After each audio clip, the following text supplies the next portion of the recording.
வணக்கம். இது Tamil dialogue 2.0 Bigg Boss season 8ல இன்னைக்கு ஃபர்ஸ்ட் ப்ரோமோ வந்திருக்கு. இந்த வாரம் எதெல்லாம் பண்ண போறாரு விஜய் சேதுபதி அப்படின்னு சொல்லிட்டு ஒரு ஹிண்ட் குடுக்குறாரு. அதுல பார்த்தீங்கன்னா, வீடு மாறுச்சுன்னா ஆட்டம் மாறும் அப்படின்னு சொல்லிட்டு நாங்க நம்பணும் அப்படிங்கிறாரு. நாங்க என்னங்க பண்றது? நாங்க நம்ப தாங்க முடியும். மாத்தி தாங்க விட முடியும் அப்படின்னு சொல்ற மாரி இருக்கு. ஏன்னா ஆண்கள பெண்கள் வீட்லயும், பெண்கள ஆண்கள் வீட்லயும் மாத்திட்டாங்க. பவர் மாறிடுச்சு. ஆனா ஆட்டம் மாறுச்சான்னா மாறல. வீடு பார்த்தீங்கன்னா நாடாவே மாறிடுச்சு. ஆனா குடுக்கப்பட்ட அதிகாரத்த சரியா பயன்படுத்துனாங்களா? அப்படின்னு கேட்கிறாரு. முதல்ல நீங்க குடுக்கப்பட்ட அதிகாரத்த சரியா பயன்படுத்துறீங்களா? ஐயா! விஜய் சேதுபதி ஐயா! அப்படின்னு தான் நம்ம கேட்க தோணுது. ஏன்னா இந்திய பிக் பாஸ் வரலாற்றிலே நடக்காத ஒரு விஷயம். இந்திய அப்படின்னா என்ன? உலக பிக் பாஸ் வரலாற்றிலே நடக்காத ஒரு விஷயம் பார்த்தீங்கன்னா, 5 பேர், 6 பேர் கூட்டா சேர்ந்து கிராசரிஸ திருடி, அங்கேயே சமைச்சு நைட்டு வந்து சாப்பிடுறது இருக்குல்ல, இது எங்குமே நடக்காது. எந்த சீசன்லயுமே நடந்தது கிடையாது. ஏன் இங்க நடக்குது? ஏன்னா, ஹாஸ்ட் மேல பயம் இல்ல. ஸோ, உங்க அதிகாரத்த நீங்க கரெக்ட்டா யூஸ் பண்றதா இருந்தா, நீங்க அங்க போய் கேள்வி கேட்கிறதெல்லாம் இருக்கட்டும். கமல் சார் இருந்த இடத்துல இருக்கிறீங்க. கமல் சார்லாம் இதெல்லாம் சும்மா விட மாட்டாரு. சின்னதா அந்த சாப்பாடு பஞ்சாயத்து வந்தாலும் வச்சு செஞ்சு விட்டு போயிடுவாரு. இங்க இவ்ளோ பெரிய திருட்டு நடந்து சமைச்சு சாப்பிடுறாங்க. அது ஒரு முறை இல்ல. 2 முறை வீடியோவே பார்த்தாச்சு. இன்னும் அதுக்கு முன்னாடியும் ஒரு முறை பண்ணதா விஷால் சொல்றான். ஸோ, அப்படி பார்க்கும்போது இத கேட்கணும்ல. அதிகாரத்த யூஸ் பண்ணி கேளுங்க சார். அதுக்கப்புறம் அங்க போய் கேள்வி கேளுங்க சார் அப்படின்னு தான் நமக்கு சொல்ல தோணுது. இதனால பார்த்தீங்கன்னா, காலைல சாப்பிடாம முத்து, தீபக் பார்த்தீங்கன்னா, அவங்க ஏன்னா இல்ல சாப்பாடு பொருள் இல்ல. ஸ்ட்ரெயிட்டா மத்தியானம் சாப்பிட்டுக்கலாம் அப்படின்னு சொல்லிட்டு சாப்பிடாம இருக்கிறாங்க. பட்டினி இருக்கிறாங்க. 2 பேர பட்டினி போட்டது இந்த 5 பேர் கொண்ட குழு. ஸோ அவங்கள பனிஷ் பண்ணியே ஆகணும். பண்றாரா அப்படின்னு சொல்லிட்டு பார்ப்போம். இவரு இந்த டாஸ்க்க பத்தி பேசுறத வச்சு பார்க்கும்போது திரும்பவும் தளபதிகள் 2 பேர் இருக்காங்கல்ல. இந்த பக்கம் தீபக், இந்த பக்கம் மஞ்சரி. இவங்க 2 பேருக்கு தான் ரோஸ்ட் இருக்கும் போல இருக்கு. என்ன தீபக் அந்த பல்லக்க வச்சுக்கிட்டு, ஆரம்பத்திலேயே புடுங்கி வச்சுக்கிட்டு சொதப்பிட்டீங்க, இல்ல ஈகோவ காட்டுனீங்க அப்படின்னு சொல்லிட்டு வச்சு செய்ய போறார் போல இருக்கு. இந்த பக்கம் கேப்டன் மஞ்சரி வேற. கேப்டனா இருக்கிறதா, தளபதியா இருக்கிறதா அப்படிங்கிற குழப்பத்திலேயே பாதி டைம் போயிடுச்சு அவங்களுக்கு. இதுல முத்துக்குமரன் கிட்ட பேசும்போது ஒண்ணு சொல்லிட்டு இருந்தாங்க. வாள வந்து இங்கேருந்து திருடிட்டு போயிட்டாங்க. செங்கோல் நெனைக்கிறேன். செங்கோல திருடிட்டு போயிட்டாங்க ஆண்கள். இப்ப போய் திருடுறது அத எடுக்கிறதுக்காக இவங்க போறாங்க. இவங்க போம்போது அவங்கள வந்து பார்த்துட்டாங்க. ஸோ பார்த்ததும் ஆள் ஒருத்தர் வராங்கன்னு தான் பார்த்தாங்க. அது மஞ்சரியா அப்படின்னு சொல்லிட்டு அவங்களுக்கு டவுட்டு. அதுக்குள்ள இவங்க பின்னாடி திருப்பி ஓடிட்டாங்க. அவங்க வீட்டுக்கே ஓடிட்டாங்க. அதுக்கப்புறமா விசாரிக்கும்போது பார்த்தீங்கன்னா, நான் ஓடல. நான் வாள் எடுக்கலாம் வரல. கம்மல் எடுக்க வந்தேன் அப்படின்னாங்க. அதுக்கப்புறம் பார்த்தீங்கன்னா, அது என் கம்மலே இல்ல. தர்ஷிகா கம்மல் அப்படின்னாங்க. போனது நானே கிடையாது. தர்ஷிகா தான் போனா அப்படின்னு சொன்னாங்க. ஸோ இந்த மாரிலாம் ஏன் சொன்னேன் அப்படின்னா, அதுக்கு முன்னாடி அங்க கம்ப்ளைண்ட் வருது. சாட்சினா இல்ல அங்க டீம்ல இருந்தவங்கலாம் கேட்டுருக்காங்க. பெண்கள் டீம்ல. "என்னங்க கேப்டன் நீங்களே ரூல பிரேக் பண்றீங்க" அப்படின்னு சொல்லிட்டு. அதுக்கு வந்து எங்க மஞ்சரி வந்து முத்துக்குமரன் கிட்ட சொல்றாங்க. இவங்க என்ன புரிதல் இருக்கிறாங்க பாருங்க. நான் வந்து தளபதி. ஆப்போசிட் நாட்ட சேர்ந்த தளபதிகள், இல்ல அந்த நாட்டு ஆட்கள் பார்த்தீங்கன்னா, இங்கிருந்து ஒரு பொருள திருடிட்டு போயிட்டாங்க. இப்ப நான் அத திருட தானே பார்ப்பேன். போய் எடுக்க தானே பார்ப்பேன். அப்படி எடுக்க போறேன். அவங்க பார்த்துட்டாங்கன்னா, நான் உண்மைய சொல்லணுன்றாங்க. நான் எப்படி உண்மைய சொல்லுவேன்? நான் கேப்டனாவா போனேன்? நான் தளபதியா தானே போனேன். கேப்டனா எப்படி நான் அங்க போ முடியும்?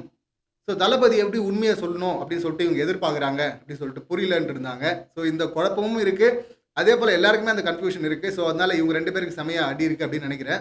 அதோட சேர்த்து 2 பேருங்கிறத தாண்டி ஒருத்தர முக்கியமான ஒரு நபர் இருக்காங்கல்ல, அவங்கள வச்சு செய்யணும் விஜய் சேதுபதி அப்படின்னு சொல்லிட்டு நான் எதிர்பார்க்குறேன். ஏன்னா, நேத்து எல்லாருமே பார்த்தோம்.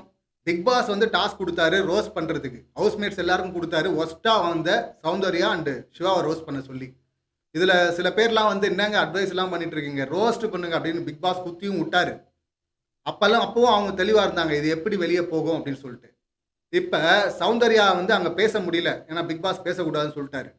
கழுவி ஊத்துனா வாங்கிக்கணும். அமைதியா உட்கார்ந்துக்கணும் அப்படின்னு சொல்ட்டாரு. அதனால அங்க அமைதியா இருந்த சௌந்தர்யா பார்த்தீங்கன்னா, அதுக்கப்புறம் எல்லாரையும் கூப்பிட்டு வச்சு, இவங்க அவங்கள ரோஸ்ட் பண்றோம் அப்படிங்கிற பேர்ல வச்சு செஞ்சு விட்டாங்க. உள்ளுக்குள்ள இருந்த வயித்தெரிச்சல், வன்மத்த எல்லாம் கொட்டி விட்டாங்க. ஆனா ஆண்கள்லாம் சிரிச்சுக்கிட்டே அமைதியா இருந்தாங்க. அந்த இடத்துல விஷால பத்தி இவங்க பேசினத மட்டும் நான் ரசிச்சேன். அது வந்து பேச வேண்டிய விஷயம் தான்.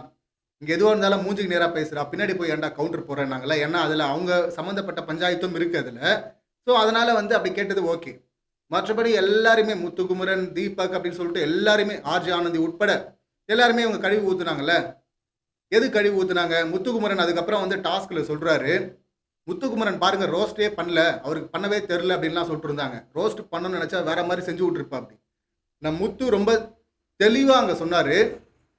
இங்க வந்து நீ பேச முடியல அப்படிங்கிறதுக்காக சவுண்டு, அங்க போயிட்டு என்ன பண்ற, அந்த ஆதங்கத்த அந்த டாஸ்க்ல நீ காட்டிட்ட. எங்கள வச்சு செய்றதுக்காக பண்ணிட்ட அப்படின்னு சொல்றாரு. அது ஒரு காரணமா இருக்கணும். இல்லன்னா அருண் சொன்னார்ல, இங்க வந்து இங்க எல்லாரையும் குத்தி விட்டன்னா, நாங்க வந்து டாஸ்க்ல உன்ன குத்துவோம், அடிப்போம். அதுக்கப்புறம் நீ ஓரமா போய் உட்கார்ந்து அழுது சிம்பத்தி தேட பார்க்குற. அதுக்கெல்லாம் நாங்க ஆள் கிடையாது அப்படின்னு சொல்லிட்டு தான் அவங்க உஷாராயிட்டாங்க ஆண்கள். 2 காரணம் தான் இருக்க முடியும். இதுல எது நீ? நீ இன்னசென்ட் பயங்கர அறிவாளி மாதிரி நடிக்கிறியா? இல்ல பயங்கர அறிவாளி, அதி புத்திசாலி, இன்னசென்ட்டா நடிக்கிறியா? இது ஏதோ ஒண்ணு தான் இருக்கணும் அப்படின்னு சொல்லிட்டு முத்துக்குமரன் அங்க சொன்னாரு. இங்க ஜாக்லின் எப்படி எடுத்து போய் இத உருட்டுறாங்கன்னா, சௌந்தர்யா கூட இதுல ஓரமா வச்சுருவோம். ஜாக்லின் உருட்டுன உருட்ட தான் என்னால ஏத்துக்கவே முடியல. ஜாக்லின் வந்து சௌந்தர்யாட்ட பேசினாங்களாம். அதுக்கப்புறம் முத்துக்குமரன் ரயான் கிட்ட சொல்லும்போது சொல்றாங்க, சௌந்தர்யா வந்து ஜென்யூனா சொன்னா. என்ன சொன்னா? வந்து இந்த மாரி ஆண்கள வந்து இவங்கள வந்து திட்டி விட்டா, அவங்கள ட்ரிகர் பண்ணி விட்டா, அவங்க வந்து உண்மைய சொல்லுவாங்களாம் டாஸ்க்ல. இவங்க வந்து உண்மைய சொல்லணுங்கிறதுக்காக சௌந்தர்யா வந்து அவங்கள வந்து குத்தி விட்டாங்களாம். அன்னை தெரேசா கூட இப்படி பண்ண மாட்டாங்க. இப்படி பண்ணவே மாட்டாங்க. அவங்க உங்கள கழுவி ஊத்துறாங்க. அதான் டாஸ்க்கு. நீங்க எதுக்கு தனியா ஒரு டாஸ்க்க வச்சு கழுவி ஊத்துனீங்க? எது கழுவி ஊத்துனாங்கன்னா, இன்னும் அதிகமா அவங்க கழுவி ஊத்தணும். உண்மையா கழுவி ஊத்தணும் அப்படிங்கிறதுக்காக இவங்க டாஸ்க் வச்சாங்களாம். யார்றா வைப்பாங்க உலகத்துல? இதெல்லாம் நம்புவாங்க அப்படின்னு சொல்லிட்டு ஜாக்லின் உருட்டுன உருட்டு இருக்கே எம்மா!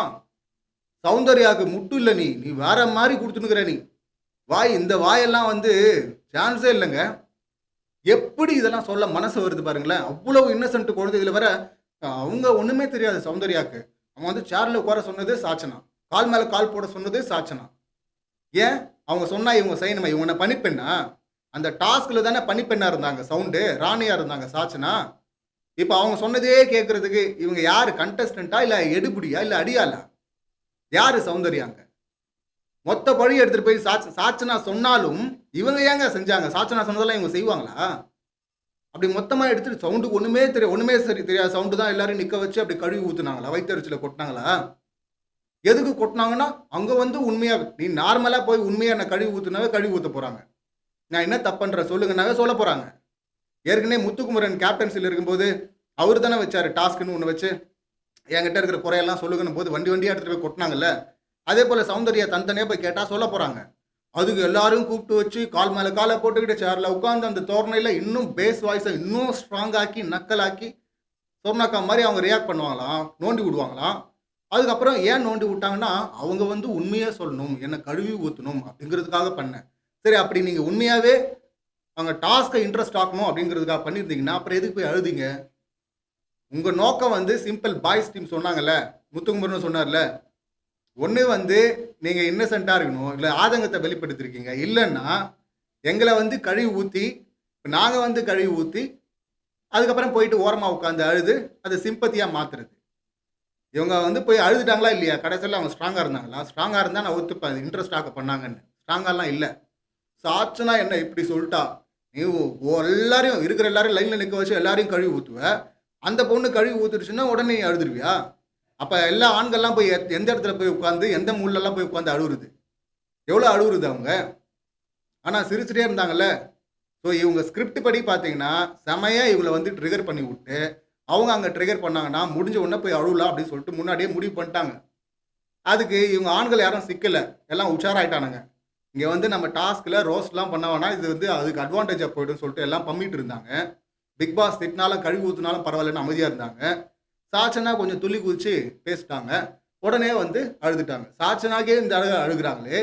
ஆண்கள்லாம் வச்சு செஞ்சு விட்டுருந்தாங்கன்னு வச்சுங்களேன், பதிலடி குடுத்துருந்தாங்கன்னு வச்சுங்களேன், இப்ப சௌந்தர்யா ஆண்கள்லாம் கீழ்ச்சி தொங்க விடும்போது ஃபயர் விட்டாங்கல்ல எல்லாரும். அப்ப ஆண்கள்லாம் பதிலுக்கு சௌந்தர்யாவ கீழ்ச்சி தொங்க விடுவாங்களா இல்லையா? ஆ தொங்க விட்டா இவங்க போய் அழுதுட்டா, ஐய்யய்யோ! பாருங்க ஆண்கள்லாம் மோசமானவர்கள். இவங்க அப்படியே சூப்பர். இன்னும் சில பேர் சொல்றது என்னன்னா, சௌந்தர்யா மோசமானவங்க தான், தப்பு பண்றாங்க தான், பொய் சொல்றாங்க தான், இப்படியெல்லாம் பேசுறாங்க தான். ஆனாலும் வந்து சாச்சனா தப்பு, ஆண்கள் தப்பு. சாச்சனா தப்பு தான். ஆண்கள்லாம் தப்பு. அதுலயும் சில பேர் தப்பு தான். ஆனா இவங்க பண்றத மட்டும் அப்படியே மூடிட்டு இவங்களுக்கு ஒண்ணும் தெரியாது.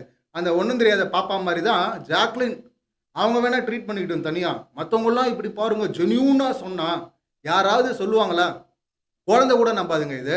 இதுக்காகவே ஜாக்லின வச்சு செய்யணும், ரோஸ்ட் பண்ணணும் அப்படின்னு சொல்லிட்டு நான் எதிர்பார்க்கிறேன். பண்றாரா அப்படின்னு சொல்லிட்டு வெயிட் பண்ணி பார்க்கலாம். அநேகமா இந்த எபிசோடுடைய எண்ட்ல இது நடக்கலாம். இல்லன்னா அடுத்த எபிசோட்ல இது நடக்கலாம் அப்படின்னு நினைக்கிறேன். ஸோ வெயிட் பண்ணி பார்க்கலாம். இந்த சம்பவங்கள நீங்க எப்படி பார்க்குறீங்க? உங்க கருத்து என்ன அப்படிங்கிறத கமெண்ட் பண்ணுங்க.